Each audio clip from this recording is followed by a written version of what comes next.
buy one, get one free. The cowboy who rode off with two Apache women, the town sat low and quiet at the edge of the desert, where dust ruled everything and people learned not to ask questions they did not want answered. It was the kind of place where men came to disappear or survive, depending on their luck. Wooden buildings leaned as if tired of standing, and the wind carried the smell of dry earth and old smoke. This was where the cowboy arrived one late afternoon, riding a tired horse with dust on his boots and no clear plan beyond the next day. He was not young anymore, but not old either. His face showed the kind of wear that came from too many roads and too few comforts. He had worked cattle, guarded supply wagons, and crossed borders that did not always exist on maps. Like many men of the time, he lived by moving forward, never staying long enough to form roots. The town looked like any other stop along the way, until he realized it wasn't. People watched him without staring. Their eyes lingered just long enough to measure him, then moved on. The storekeeper gave him a short nod. A man sitting outside the saloon shifted his chair slightly, as if marking territory. No one smiled, but no one challenged him either. That told the cowboy one thing clearly. This was a place where trouble stayed quiet, unless invited. He dismounted and tied his horse near a trading post that sold food, tools, and supplies. Inside, shelves were half full, and the air felt thick with heat and silence. The owner, a hard-faced man with tired eyes, asked what he needed. The cowboy listed basics: beans, flour, coffee, ammunition.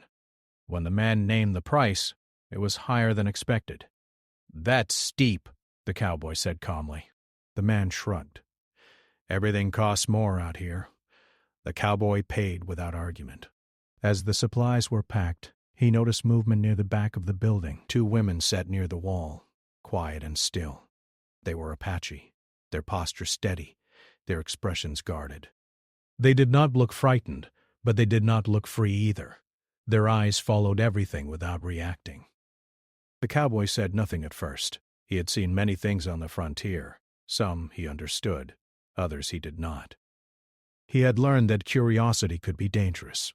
Still, as he turned to leave, the store owner spoke again. "You traveling far?" the man asked. "South," the cowboy replied. The man nodded slowly, thinking. Then, in a voice lowered just enough to suggest caution, he said, "You could use help on the trail. Safer not to ride alone these days." The cowboy paused. "I manage fine on my own." The man looked toward the women, then back at the cowboy. "They know the land. Water spots. Safe routes." The suggestion hung in the air, heavy and uncomfortable. The cowboy felt a tightness in his chest, not fear, but unease.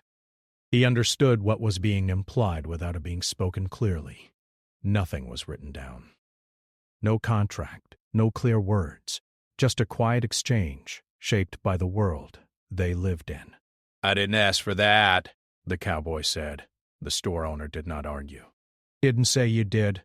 Outside, the sun dipped lower, casting long shadows across the dirt street. The cowboy loaded his supplies and thought he would ride out before dark. But the image of the women lingered in his mind, not as objects, but as people trapped in something they did not choose. As he prepared to leave, another man approached him. Older, lean, with lines etched deep into his face. "You won't find better guides," the man said softly. "And you won't find them offered twice." The cowboy looked at him sharply. "Offered?" The man gave a thin smile. "It's how things are done here." The cowboy turned away, anger and confusion mixing in his gut. He had lived rough, but he did not like deals made in shadows. Still, the road ahead was dangerous, and he had heard stories of riders who never reached their destination. By the time night settled in, he had not left.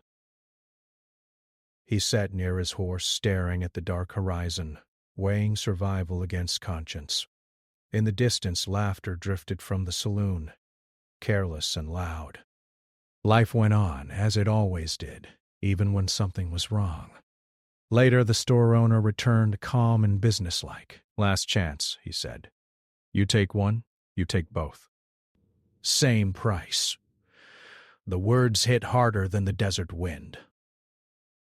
The cowboy felt his jaw tighten. That's not how people work. The man met his gaze without emotion. Out here it is. The women were brought forward. Not dragged, not forced in any obvious way. That made it worse. They walked with dignity, their expressions unreadable. One was slightly older, her gaze steady and sharp. The other was younger, her eyes softer but alert. They stood side by side, united by something deeper than fear. The cowboy looked at them and then at the men surrounding the scene. He understood now that refusing would not help them. Another man would come. Another bargain would be made. The choice in front of him was not clean, only less cruel. "I won't treat them like property," he said firmly. The store owner shrugged again. "What you do after you leave ain't my concern." Silence followed. The women watched him closely, searching his face for truth. The cowboy felt the weight of their eyes more than the weight of the decision itself. Finally, he nodded once. "They ride with me." No one celebrated. No one argued. The exchange ended as quietly as it began. Supplies were adjusted. The women gathered what little they had. There was no farewell, no explanation, just motion forward. When the cowboy mounted his horse and the women climbed onto the pack animal behind him, the town seemed to exhale. Another problem moved along. Another story began. As they rode out under the stars, the desert stretched endlessly before them. The cowboy did not look back. He knew that whatever he thought he was gaining, he was also taking on something heavier. Responsibility, consequence, and the lives of two people who trusted him only because they had no better choice.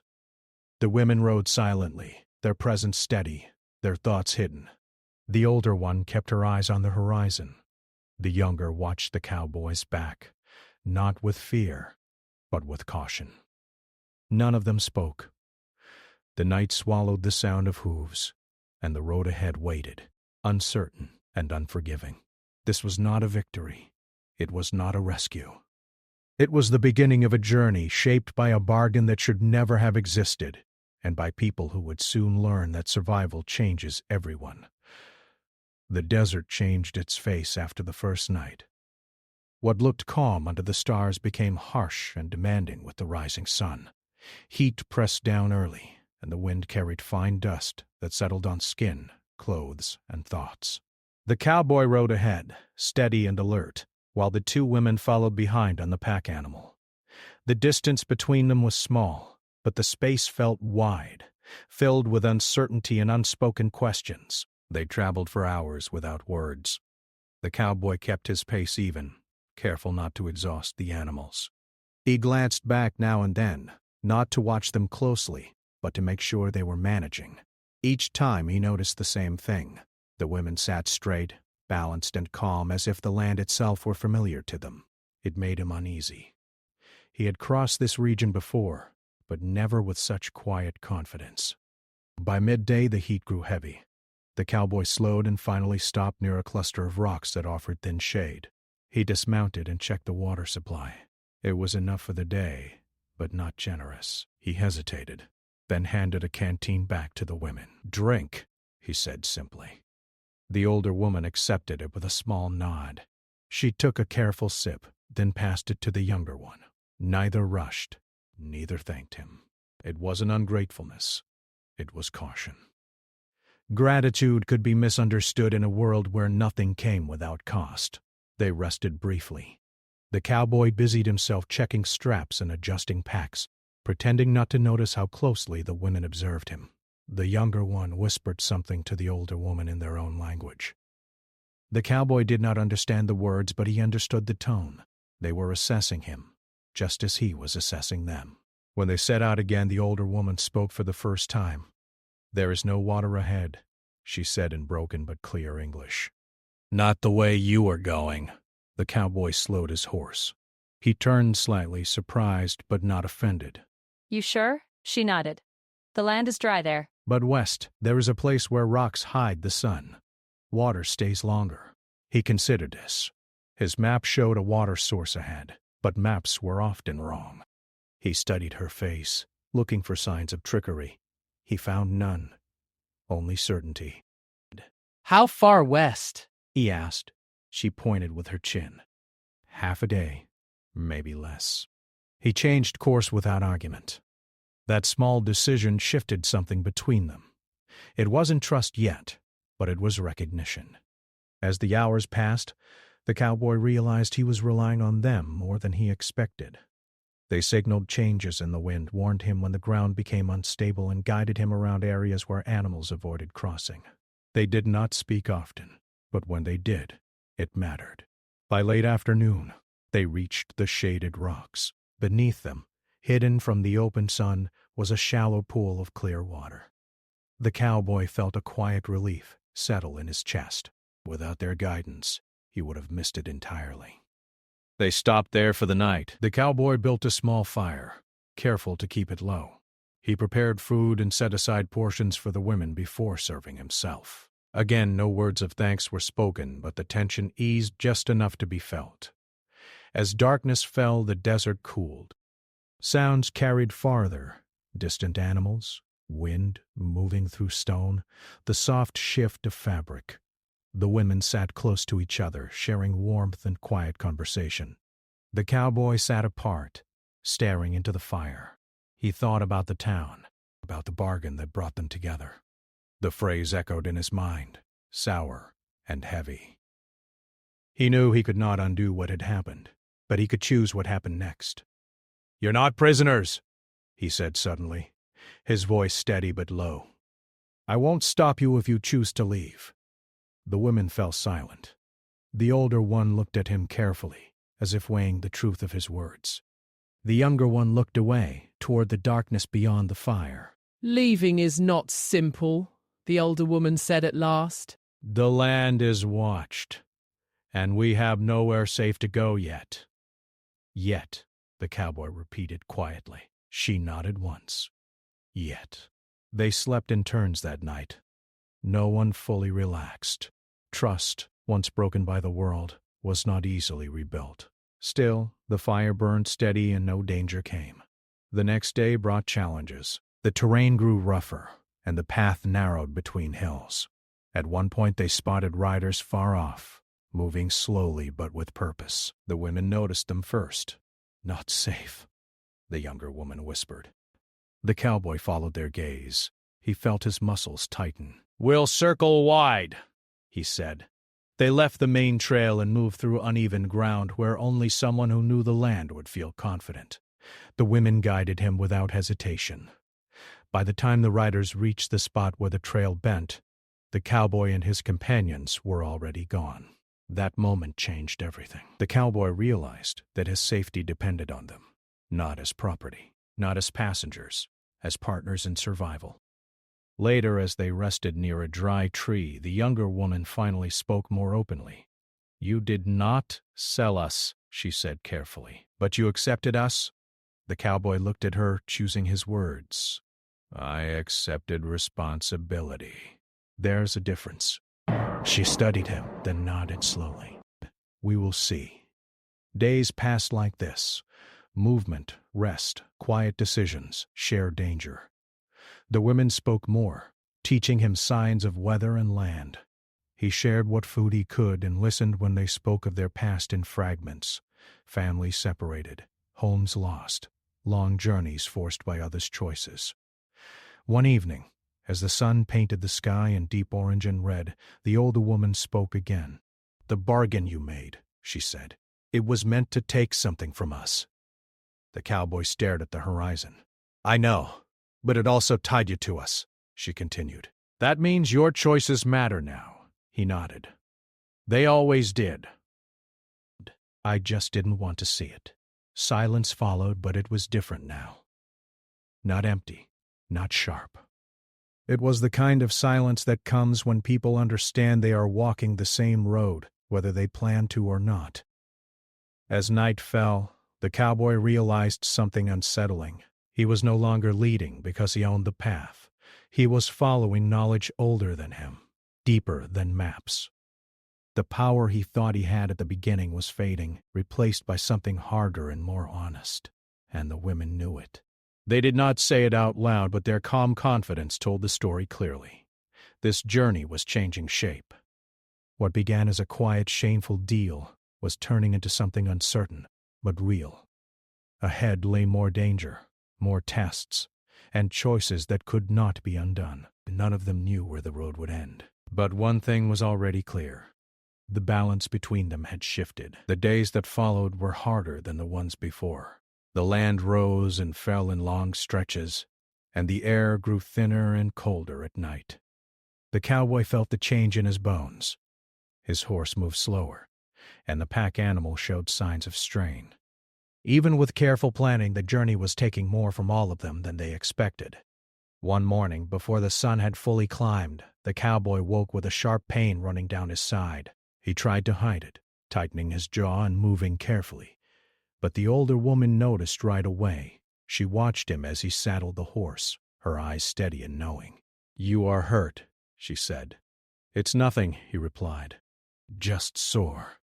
She shook her head. Pain that is ignored grows stronger. He did not answer. Men like him were taught early not to complain. Still, as the hours passed, the pain worsened. His movements slowed, his focus slipped. By midday, he nearly lost his balance while dismounting. The younger woman stepped forward and caught his arm before he fell. Her grip was firm, not gentle, not rough, practical. "You cannot lead like this," she said quietly. The words stung not because they were unkind, but because they were true. They stopped near a line of low trees where the ground dipped just enough to hold shade. The cowboy sat heavily, breathing through clenched teeth. Sweat dampened his shirt despite the cool air. The older woman knelt beside him. From a small bundle, she took dried plants and crushed them between her fingers. She mixed them with water and pressed the mixture gently against his side. "This will help," she said. He wanted to refuse.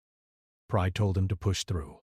But another voice, quieter, wiser, told him that survival was not about pride. "Thank you," he said. It was the first time he had said the words to either of them. They rested longer that day. The women took turns watching the land, alert to movement or sound. The cowboy slept, though not deeply. When he woke, the pain had eased enough for him to stand without wincing.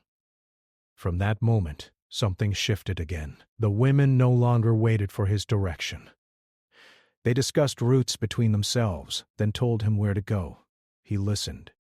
As they traveled, the cowboy began to see how much he had misunderstood at the start. The women were not simply surviving. They were planning. Each decision connected to the next, where to rest, when to move, which paths to avoid. Their knowledge was not just about land, but about people.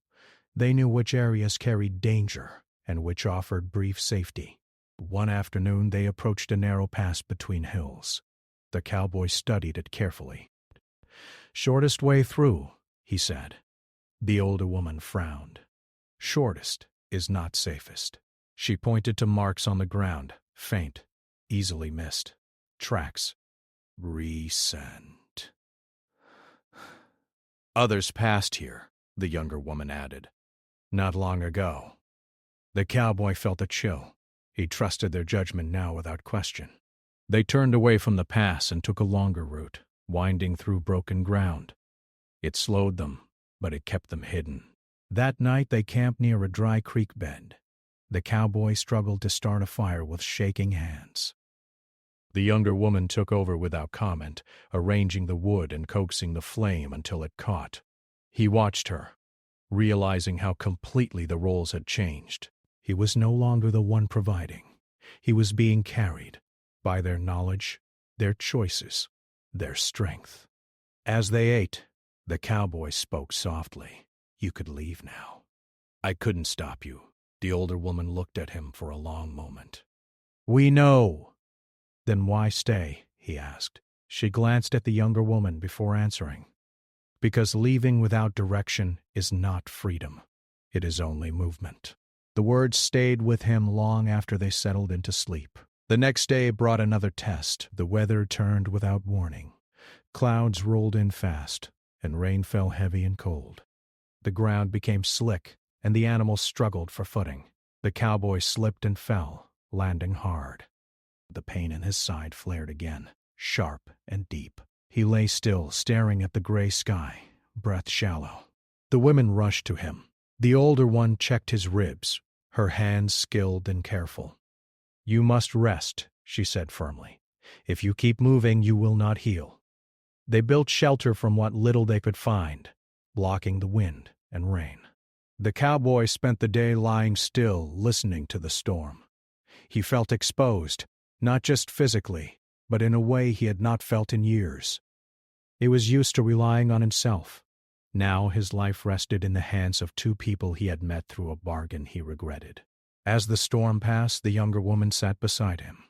"You look different now," she said. "How?" he asked. "You listen," she replied. "Before you decided. Now you ask." He gave a weak smile. "I'm learning." That night the women spoke more openly than before.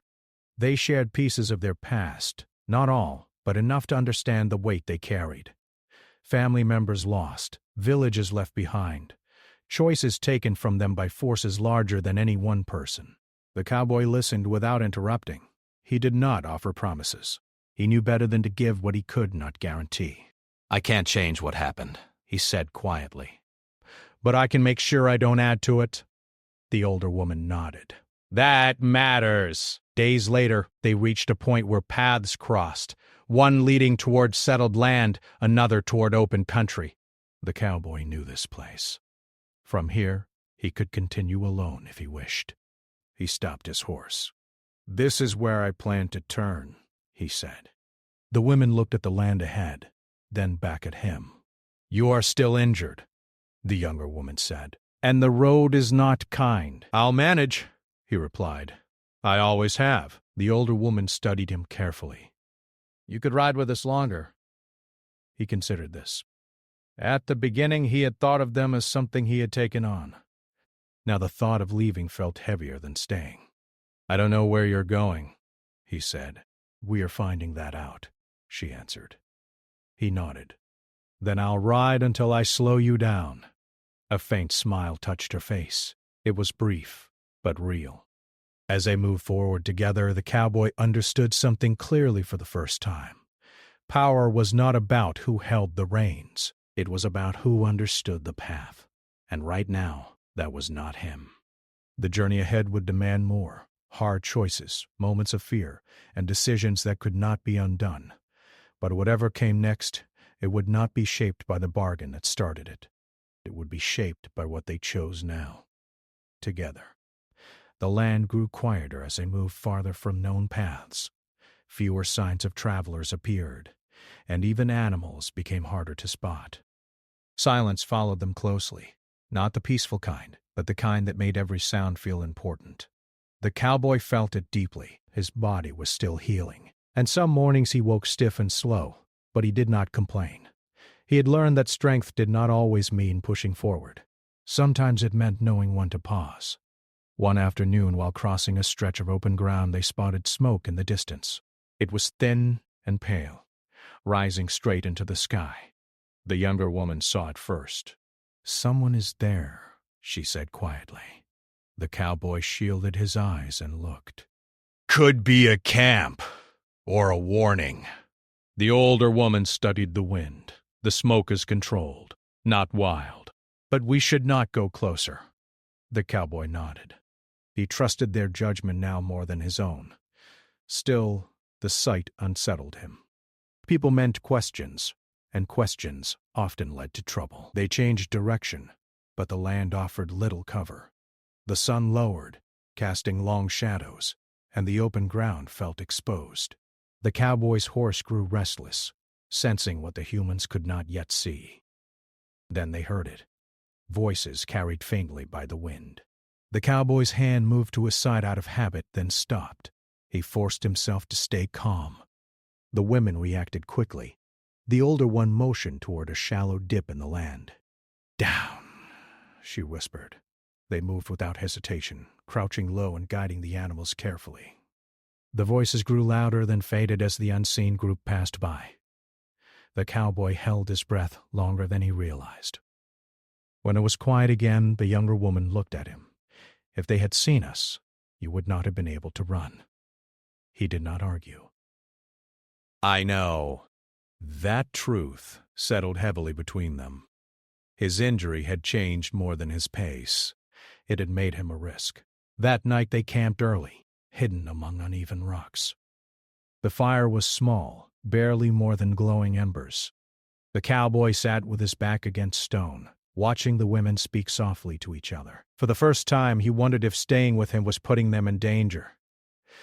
"You don't have to keep going with me," he said quietly. The older woman looked at him, not surprised. "You are thinking of leaving again." "I'm thinking of you," he replied. "You move faster without me. Safer." The younger woman shook her head. "We chose this path together." He studied their faces, searching for doubt. He found none. "Then I won't pretend I'm leading," he said. "I'll follow." That simple statement changed the air. The women accepted it without ceremony. No approval, no praise, just fact. The next day the land turned rough again. Sharp stones cut into hooves, and steep slopes tested balance. The cowboy slipped once more, catching himself just in time. Pain shot through his side, stealing his breath. The older woman was beside him instantly. "Enough," she said firmly. "You will ride the pack animal today." His pride flared, then faded. He nodded and accepted the help. As he rode, he watched the women move ahead, sure-footed and alert. They scanned the land constantly, reading signs he could barely see. He realized that even before his injury, they had been guiding him more than he admitted. Late in the afternoon, trouble found them anyway. A sudden sound, shifting stones high above, made them all freeze.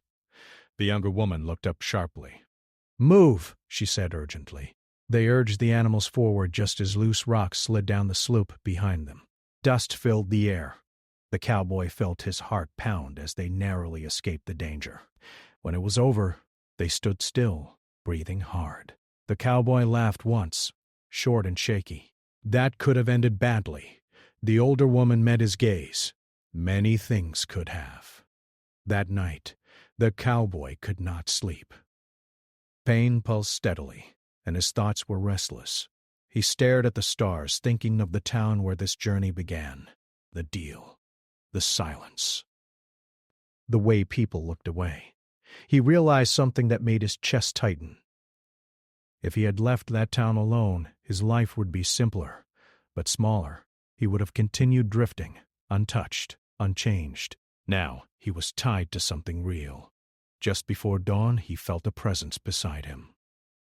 The younger woman sat nearby, watching the horizon. "You are afraid," she said softly. "Not of the road," he answered. "Of failing you." She considered this. "Failure is refusing to see what is wrong. You see clearly now." That was the closest thing to reassurance he had heard. Later that day they reached a narrow valley where the ground dipped low and water sometimes collected after rain. The women slowed, scanning carefully. "This place is watched," the older woman warned. "We should not stay long." As they crossed, the cowboy noticed movement ahead. A figure stood near the edge of the valley, watching them openly. He stopped. "We're not alone." The figure did not approach. It simply stood there, still and silent. The women tensed. The younger one whispered, "This is not chance." The cowboy felt a cold weight settle in his stomach. He was slow. He was injured. If things turned wrong, he could not protect anyone. He stepped forward anyway. "We don't want trouble," he called out. The figure raised a hand, not in threat, not in greeting. Then, after a long moment, it turned and walked away, disappearing into the rocks. No one spoke for a long time after that. They did not stop until they reached higher ground. When they finally rested, the cowboy's hand shook slightly.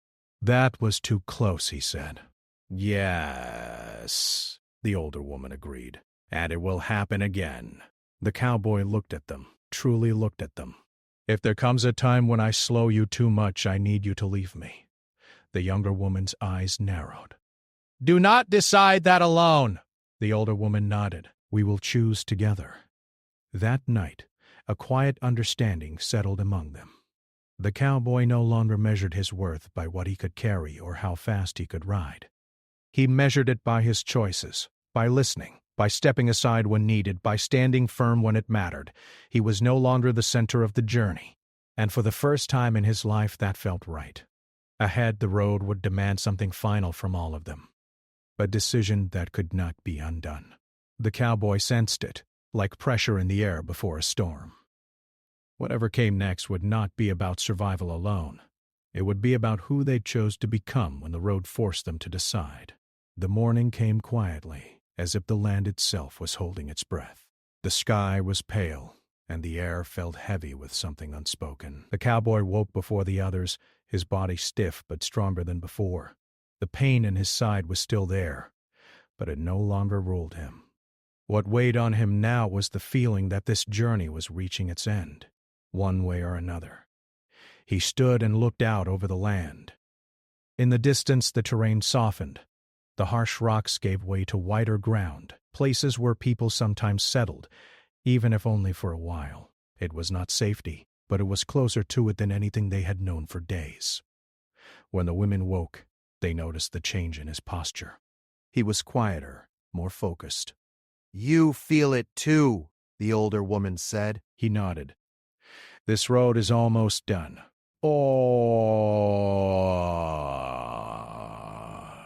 Changing, the younger woman added. They packed without rushing. There was no need to hurry anymore. Whatever waited ahead would still be there when they arrived. As they moved forward, signs of life appeared.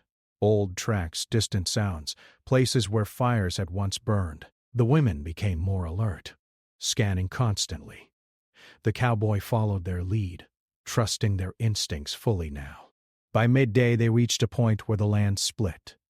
One path led towards scattered settlements and trade routes. The other curved away, quieter, less certain, but free of watchful eyes. The group stopped. "This is where we decide," the older woman said. The cowboy looked at both paths. He knew the first one well. It would take him back to a familiar life. Work, movement, loneliness he understood. The other path led somewhere unknown, shaped by choice rather than habit. "You don't have to explain," he said. "Whatever you choose, I'll respect it." The younger woman studied him carefully. "At the beginning you spoke of choice, Josh Alice. Now you live it." They spoke together quietly, in their own language. The cowboy did not listen. He waited. After a long moment, the older woman turned to him. "We will take the quieter road." He nodded. "Then I'll go with you." She held his gaze. "No, this is where you leave." The words landed gently but firmly. He felt a tightness in his chest. "You said we would choose together, and we are," she replied. "You helped us reach a place where we can choose freely. That was your part." The younger woman stepped forward. "If you come with us, eyes will follow. Questions will come. We need to move without being noticed." He understood. Truly, deeply. "You'll be all right?" he asked. The older woman nodded. We always were. Silence settled between them, heavy but calm. This was not loss. It was completion. The cowboy reached into his pack and took out supplies, food, tools, things he could spare. He placed them on the ground without making a show of it. "For the road," he said. The women accepted them with a nod. Then, something unexpected happened. The younger woman reached out and pressed a small object into his hand. "Smooth, worn by time. So you remember," she said. He closed his fingers around it, unable to speak. They stood there for a moment longer. Three people bound by a journey that should never have begun the way it did, but ended the way it needed to. The women turned and walked away together, their figures growing smaller as they followed the quieter path. They did not look back. The cowboy watched until they disappeared into the land. Then he mounted his horse and turned toward the other road. The ride felt different now. Lighter in some ways, heavier in others. He was alone again, but not empty. He carried understanding where he once carried distance. When he reached the first settlement days later, people asked questions. Where had he come from? Who had ridden with him? He answered simply, truthfully, without details. "Just passing through," he said, but inside he knew he was no longer the man who had first ridden into that desert town. He noticed things now, the way people were treated, the bargains made quietly, the suffering hidden behind routine. And when he saw wrong, he did not look away. He stayed longer in places where he was needed. He spoke up when silence felt easy, but wrong. He chose paths with intention, not habit. Sometimes at night he took out the small object and turned it in his hand. He remembered the quiet strength of two women who had survived not by being saved, but by knowing who they were. The bargain that once defined the journey lost its meaning over time. What remained was choice, responsibility, and the truth that power does not come from taking, but from stepping back when it matters most. Far away, on a road unseen, two women moved forward into lives shaped by their own decisions. And a cowboy rode on, changed forever, not by what he gained, but by what he learned to let go. The road stretched on, as it always did, but this time he rode it with his eyes open.